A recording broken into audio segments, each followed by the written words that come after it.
시편은 전체적으로 사람이 인생을 살아가면서 만나는 여러 가지 상황에서 우리가 어떻게 하나님을 대할까, 하나님 앞에 어떻게 응답하며 살아갈까, 이런 여러 가지의 교훈을 담고 있는 것이 시편의 말씀입니다.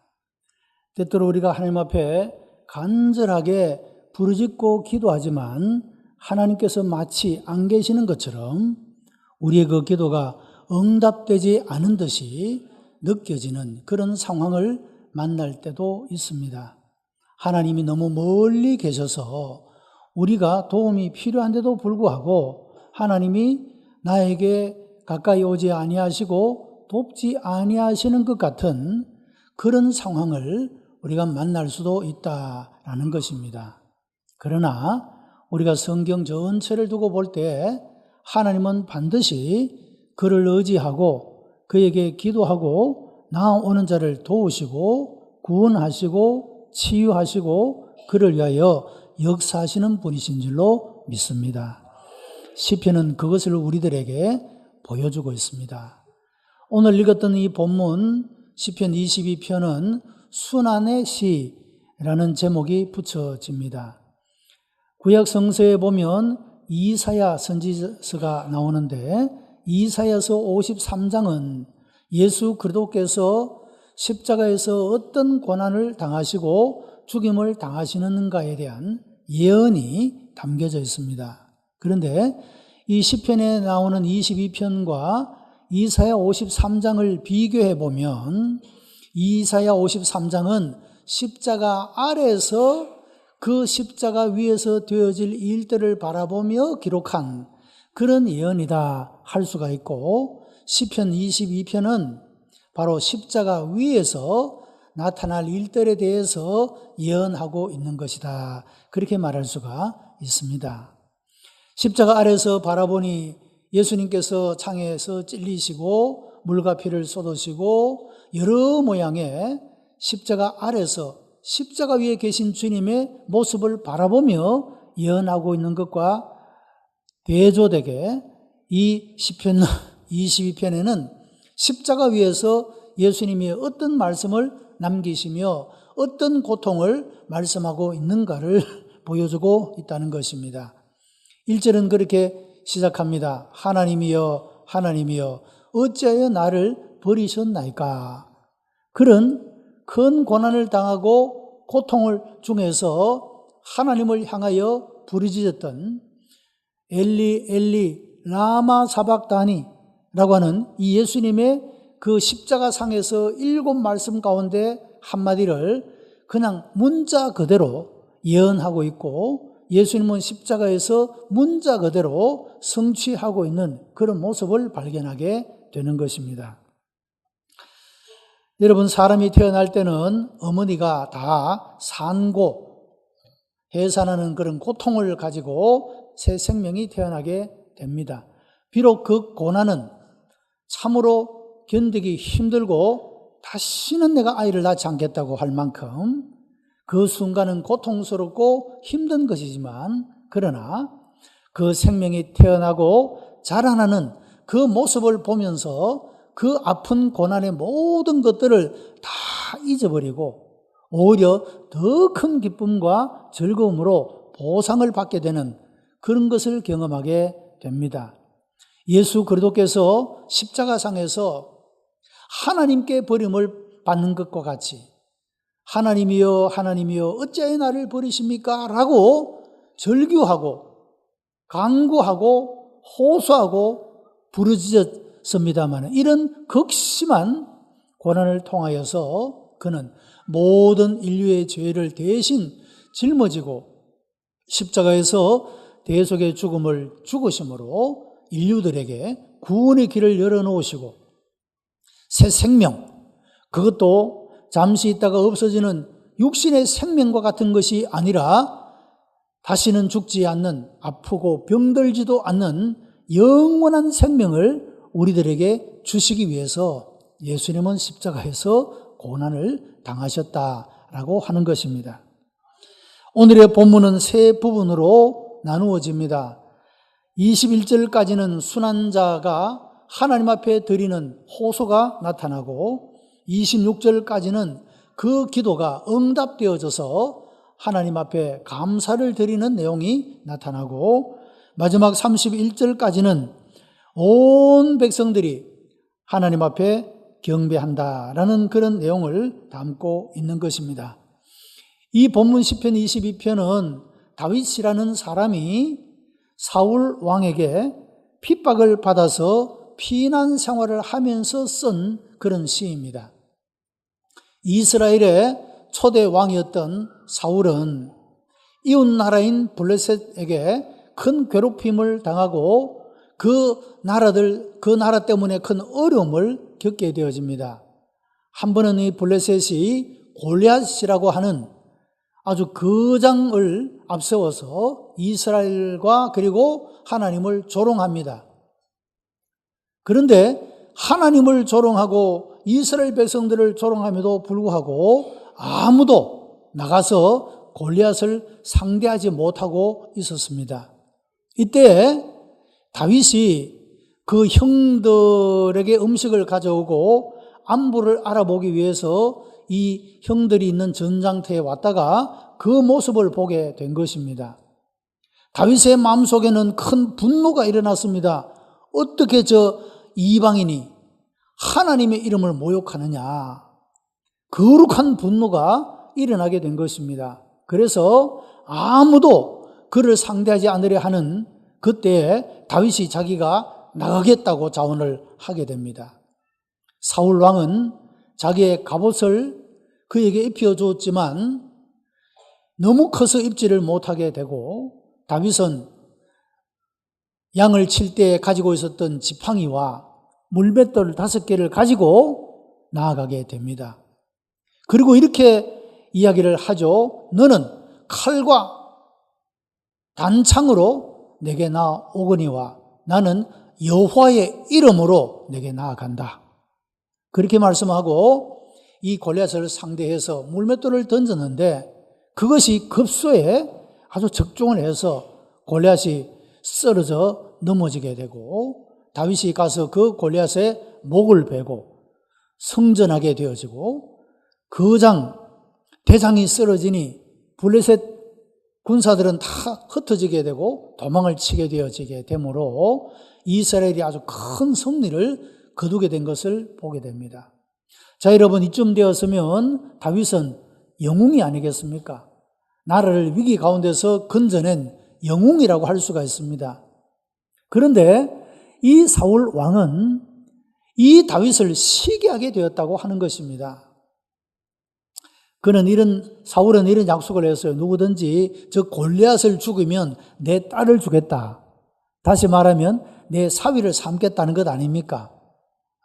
다윗이 그 얘기를 들었는지 안 들었는지 모르지만 이 다윗이 그렇게 골리앗을 넘어뜨리고 오니까 사울이 약속대로 미갈이라는 딸을 다윗에게 줍니다. 이제는 다윗이 자기 사위가 된 것입니다. 사울은 이제 자기의 장인이 되어진 것이죠. 그런데도 불구하고 이 사울은 그 사위를 못마땅해 생각하고 시기하고 질투하는 마음을 가지게 되어집니다. 왜냐하면 백성들이 왕인 자기를 높이고 자기를 자랑하는 것이 아니라 골리앗을 무너뜨린 다윗을 자랑하고 높이기 때문에 시기가 났던 것이죠. 그래서 이 사울은 그 다윗을 죽이려고 찾아다니게 되어졌고 그의 우정을 나누었던 사울의 아들인 요나단이 이런 정보를 알려주게 되어서 다윗이 사울을 피하여서 도망을 가게 됩니다. 그래서 계속해서 생명을 보존하려고 쫓겨다니게 되죠. 이런 피난하는 생활 동안에 쓴 시가 바로 시편 22편이라고 하는 겁니다. 여러분, 다윗의 입장에서 보면 얼마나 억울한 일이겠습니까? 무슨 나쁜 짓을 저질렀습니까? 나라를 구했습니다. 그리고 창피를 당하고 있는 사울 왕의 그 자존심도 세워주어 준 것이 되는 것이죠. 그런데도 불구하고 자기를 죽이려고 하는 것을 어쩌면 인간적으로 이해할 수 없는 행동이었다 할 수가 있습니다. 다윗이 쫓겨다니는 동안에 굴 속에서 한 번은 숨어 있었는데 사울이 뒤를 쫓다가 지쳐서 다윗이 숨어 있는 굴 입구에 앉아서 쉬게 되었습니다. 잠이 들었습니다. 다윗이 몰래 사울의 옷깃을 베었습니다. 그리고 다시 도망을 쳐서 사울을 향하여서 그 벤 옷깃을 보여주면서 얘기를 이야기하죠. 내가 당신을 죽일 기회가 있었으나 하나님이 기름 부어 세운 그 생명을 내가 취할 수가 없다. 그렇게 대했던 모습을 보게 됩니다. 자, 그러니까 다윗의 삶이라고 하는 것은 항상 하나님 앞에서 합당한 삶이 무엇일까를 생각하면서 언제나 그렇게 응답하는 삶을 살았다는 겁니다. 그러나 사울은 처음에는 하나님을 향하여 겸손한 모습으로 하나님 마음에 합한 사람으로 이스라엘 백성의 처음 왕으로 세워지는 영광을 얻었지만 시간이 지나가면서 하나님은 잊어버리고 점점 자기만 나타내는 그런 삶을 살아가게 된 것입니다. 그래서 이 칭찬하고 상을 주어야 할 다윗을 오히려 죽이려 하는 그런 악한 마음을 품게 되고 끝까지 그렇게 삶을 살아갔던 그런 모습을 보게 됩니다. 그러나 다윗은 그의 감정대로, 그의 기분대로 그렇게 움직이는 것이 아니라 하나님께서 원하시는 뜻대로, 하나님께서 기뻐하시는 대로 그 삶을 응답하여 드리는 삶을 살게 된 것입니다. 물론 다윗도 그 이후에 여러 가지 실수를 하고 죄를 짓는 연약함을 보이긴 해서도 하나님께서 이 다윗의 마음의 중심을 아시고 말씀하시기를 너는 내 마음에 합한 사람이다. 그렇게 칭찬하시고 인정해 주신 그런 모습을 보게 됩니다. 사는 성도 여러분, 우리들도 인생의 삶을 살아가게 될 때에 하나님 앞에서 살아가게 되기를 바랍니다. 하나님께서 우리를 보실 때 내 마음에 합한 사람이라고 인정하시고 칭찬받을 수 있는 그런 삶을 살아가게 되기를 바랍니다. 그래서 다윗은 그의 이름이 이스라엘의 역사 속에서 존경받는 빛나는 아름다운 그런 이름이 되어질 수가 있었고 사울은 끝내 그 악한 마음을 그가 돌이키지 못하여 참으로 부끄러운 이름으로 기억되어지는 그런 모습을 볼 수가 있는 것입니다. 자, 그런데 다윗이 이렇게 그의 장인 이스라엘의 왕이었던 사울에게 쫓겨다니면서 억울한 마음도 가지게 되고 아주 무너지는 마음도 가지게 되고 그가 이렇게 극심한 고난을 당했는데 돌이켜보면 이 모든 고난들이 무익한 것이 결코 아니었다는 것입니다. 왜냐하면 이 다윗은 그렇게 고난을 받으면서 계속해서 하나님께 묻습니다. 오늘 본문에서도 하나님이여 하나님이여 어찌 나를 버리십니까? 그 자신이 이렇게 고난 가운데서도 하나님을 생각하고 하나님께 의지하고 하나님께 기도하고 하나님께 묻는 여러분 이런 삶을 통하여서 이 다윗의 믿음이 고난을 통해서 점점 깊어지게 되고 굳세어지게 되었다고 하는 겁니다. 그래서 세상에 어떤 풍파가 몰려와도 흔들리지 아니하는 이런 든든한 믿음의 소유자가 되었던 것이 바로 이런 고난의 시간들을 견디고 이김으로 말미암아 얻게 된 믿음이라고 하는 것입니다. 뿐만 아니라 이렇게 하나님 앞에 살고자 하는 그의 믿음은 모든 이스라엘 백성들에게 존경을 받게 해 주었고 그 자신이 나중에는 사울의 뒤를 이어서 이스라엘 백성을 다스리는 왕으로 그가 통치하게 될 때에 백성들의 마음을 아는 힘이 없어서 연약한 사람들, 가난해서 부족한 사람들 여러분, 이런 사람들의 마음을 알아주고 혹시라도 통치하는 사람들에 의해서 이들의 마음이 상하지 않도록, 억울함을 당하지 않도록 그렇게 선정을 베풀었던 이런 귀한 왕의 자질을 갖출 수 있었던 것이 바로 이 다윗이 고난을 당했기 때문에 그런 백성들의 마음을 읽을 줄 아는 마음을 가지게 되었고, 이런 아름다운 마음을 가질 수 있게 되었다라고 하는 겁니다. 그리고 자기 자신이 이런 고난 가운데서 겪었던 그런 고난을 시로 그렇게 기록함으로써 후대에 인생의 걸음을 걸어가면서 자기와 똑같이 어려움을 겪고 억울함을 당하고 호소할 데 없는 그런 사람들이 그 상황을 어떻게 극복하며 어떻게 하나님 앞에 나아갈 것인가 하는 그런 귀한 교훈을 남겨주게 되었다라고 하는 것입니다. 이런 사람이 고난을 당할 때 보통 세 가지의 반응이 있습니다. 하나는 절망하고 좌절하면서 자포자기하는 그런 태도를 취하는 사람들이 있습니다. 이것이 최후의 희망인 것처럼, 더 이상의 아무런 희망이 없는 것처럼, 여러분, 그런 고난들 때문에 사람들이 자기의 목숨을 스스로 끊거나 하는 그런 일들도 우리가 보게 되는 것입니다. 두 번째는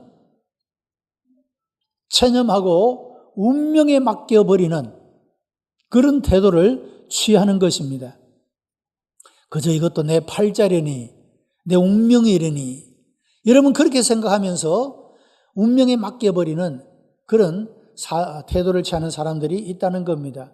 여러분, 운명에 맡기는 삶이 결코 그 고난을 극복하게 해주는 것은 아니라고 하는 것입니다. 세 번째는 이런 고난을 만날 때 하나님 앞에 나아가게 되고 자기 자신의 형편과 처지를 하나님 앞에 솔직하게 고백하고 하나님의 도우심을 구하는, 하나님께 호소하는 그런 자세를 가지는 사람이라고 하는 것입니다.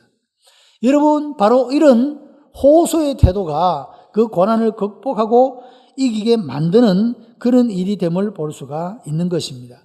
단순히 고난만 극복하는 것이 아니라 로마서 8장 28절에 있는 말씀과 같이 하나님을 사랑하는 자, 곧 그 뜻대로 부르심을 입은 자들에게는 모든 것이 합력하여 선을 이루게 하시느니라 하는 말씀대로 그 모든 고난의 요소들이 오히려 복이 되고 선이 되고 아름다운 것이 되고 자기의 삶을 영광스럽게 만드는 것이 된다는 사실을 경험하게 된다라고 하는 것입니다.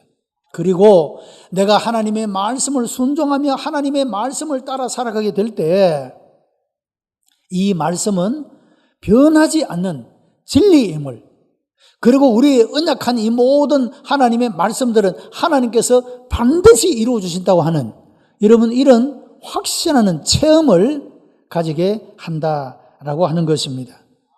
고난 속에서 하나님께 호소함으로써 말할 수 없는 하나님의 은총을 입게 되는 것이 바로 이런 태도다, 그렇게 말할 수가 있습니다. 사랑하는 성도 여러분, 우리의 삶 속에 남들에게도 말할 수 없는 괴로움, 누구에게도 호소할 수 없는 억울함, 여러분, 이런 것들이 우리의 삶 속에도 있을 수가 있습니다.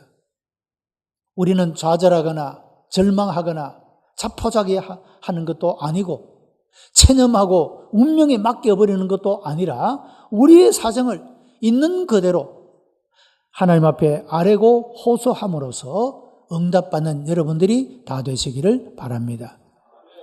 이런 불교에서는 고난이라는 것을 어떻게 해석하느냐 하면 인과적인 것으로 원인과 결과로서 해석을 합니다. 그 원인이 뭐냐? 전생에서 내가 내 인생의 삶을 어떻게 살았느냐라는 원인에 따라서 후대의 삶이 다음의 생애가 결정되어진다라고 하는 그런 교리입니다. 윤회설이라고 하는 것이 그런 것이죠. 그러니까 전생에 사람으로 태어났다가 그 사람의 삶이 잘못되면 다음 생애에서는 소로 태어날 수도 있고 개로 태어날 수도 있고 다른 여러 가지 짐승으로 태어날 수도 있다는 거예요. 여러분, 그래서 불교에서는 살생을 금하지 않습니까? 고기를 먹지 않습니다. 그런 교리 때문에 그런 것이죠. 그런데 고기를 먹다가 자기들의 교리에 의하면 잘못 먹으면 아버지를 먹을 수도 있고 어머니를 먹을 수도 있고 할아버지를 먹을 수도 있고 삼촌을 먹을 수도 있고 이게 되는 거죠. 근데 뭐 고기 안 먹는 분들이 있습니까? 다 먹습니다. 벌써 그 교리 자체가 틀린 것을 우리가 보여준다 할 수가 있겠죠. 자, 그런데 우리 기독교에서는 이 고난이라는 것이 궁극적으로는 죄의 결과다 그렇게 이야기를 하는데 이 죄는 어떻게 해결되어질 수가 있느냐? 이 죄는 하나님 앞에 고백하고 회개함으로써 용서받아야 해결될 수 있는 것이다 라고 말하고 있습니다. 다른 어떤 것으로 죄의 문제를 해결할 수 있는 것이 아니라 나의 죄를 대신하여 십자가에서 대속의 죽음을 죽으신 그 예수님을 나의 구주로 믿고 내 마음에 영접하고 받아들임으로써 우리가 죄의 사함을 받을 수가 있게 되고 이 죄에 따르는 심판을 받지 아니하는 이런 하나님의 은혜와 긍휼을 잊게 된다고 말씀하고 있는 것입니다. 순한 자가 하나님을 향하여 호소할 때, 그 죄를 자복하고 회개할 때 하나님은 그 기도를 들으시고 죄를 용서하시며 그를 죄악 가운데서 구원하여 주시며 우리를 곤란 가운데서 건져주시며 우리를 병든 가운데서 치유하시며 하나님께서 우리의 모든 삶의 영역에 개입하여 들어오셔서 놀라운 은혜를 베풀어 주시는 것입니다. 여러분, 우리가 하나님을 향하여 부르짖고 호소할 때 그 모든 것들은 반드시 응답되어진다라고 하는 것입니다. 본문 1절에 보면 내 하나님이여 내 하나님이여 어째 나를 버리셨습니까?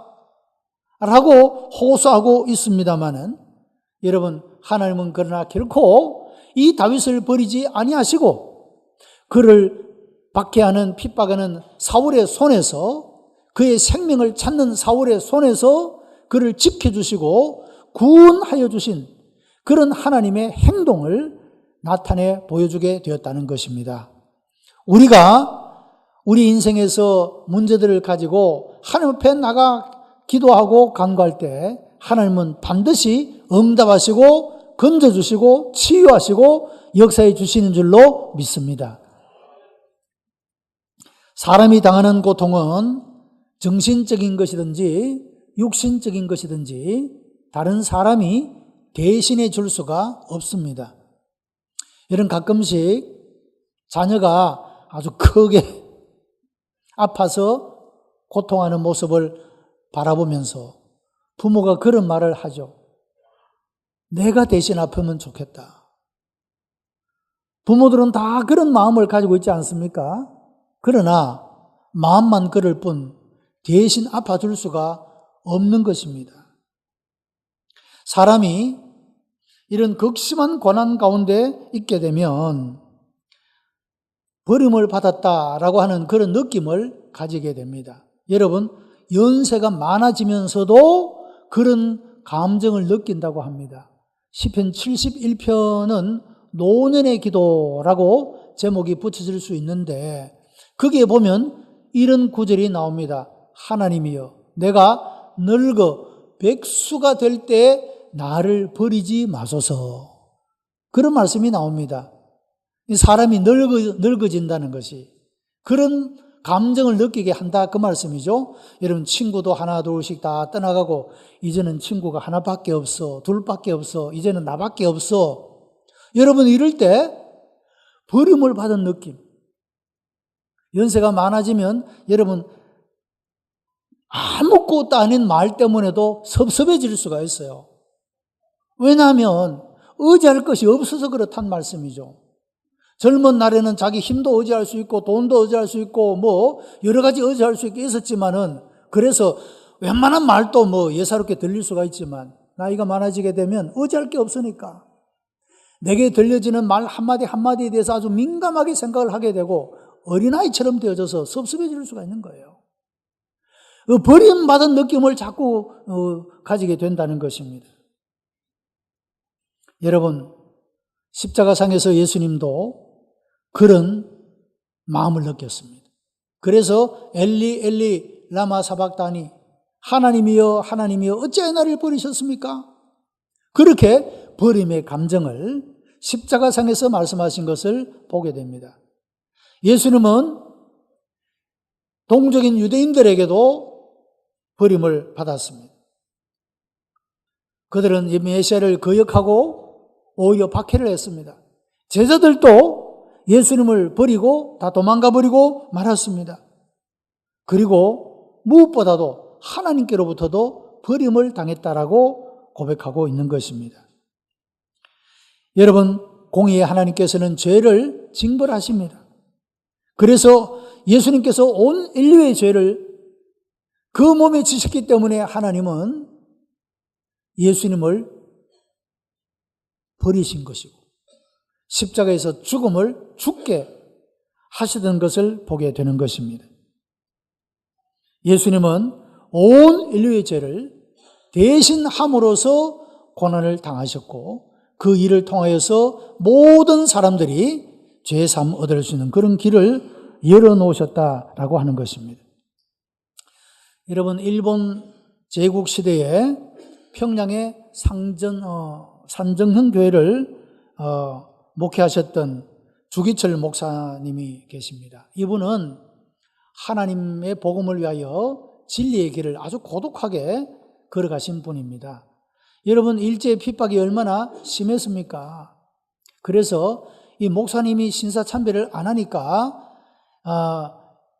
일본 사람들이 굉장한 핍박을 가합니다. 가족들에게 핍박을 가하고 그리고 교인들에게도 핍박을 가합니다. 당신 교회 목사 때문에 당신들이 이런 안 받아도 될 괴롭힘을 당한다 이렇게 막 합니다. 그러니까 교인들이 목사님을 찾아와서 목사님 좀 적당하게 신앙생활을 하시지 왜 신사참배를 안 해가지고 우리도 이렇게 힘들게 만듭니까? 이렇게 하는 거예요.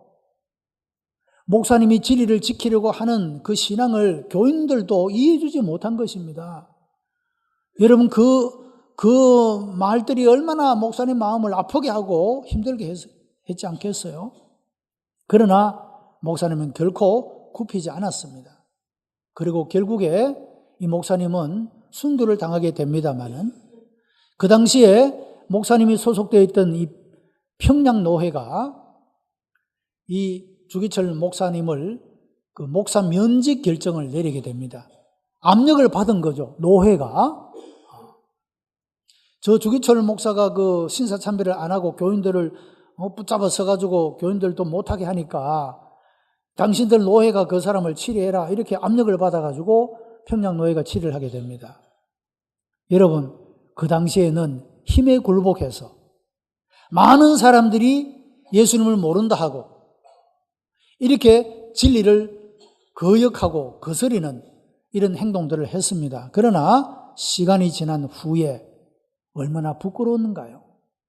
평양노회는 오랜 세월이 지난 이후에 우리가 그때의 그 결정은 큰 죄를 범한 것입니다. 잘못했습니다. 회개하고 다시 그 파면시켰던 것을 다시 복직시키는 그런 결의를 했습니다. 시간이 오랜 지난 이후에. 여러분, 시간이 지난 이후에 진리를 버린 사람들은 부끄러움을 당했고 오히려 진리를 지키고 고난을 당했던 그 주기철 목사님은 한국 교회사 가운데 존경받는 인물, 빛나는 인물, 모든 성도들이 배우고 본받아야 할 인물로 그렇게 추앙되고 있다라고 하는 것입니다. 우리의 삶도 마찬가지입니다. 고난이 있다고, 어려움이 있다고 해서 신앙을 버리고 살아가는 일은 잠시 우리의 삶에 편안함을 줄 수 있을는지는 몰라도 여러분, 그 일은 두고두고 부끄러운 일이 되어진다는 겁니다. 여러분, 일제시대에 소위 친일했던 사람들 말이죠. 뭐 상황과 형편이 그래서 어쩔 수 없는, 인간적으로 생각하면 참 이해할 만한, 여러분 그런 가운데서 친일했던 분들도 있겠습니다마는 적극적으로 동족을 괴롭히는, 여러분 그런 친일을 했던 분들도 있습니다.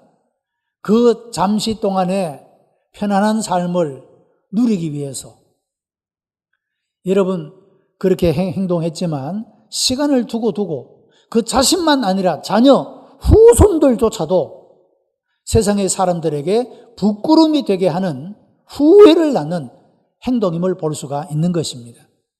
성도 여러분, 우리가 하나님 앞에 그렇게 결단할 수 있게 되기를 바랍니다. 내가 오직 하나님의 말씀 안에만 살리라, 진리만 우리가 붙잡고 살리라. 여러분, 이런 삶은 절대로 후회할 일이 없습니다.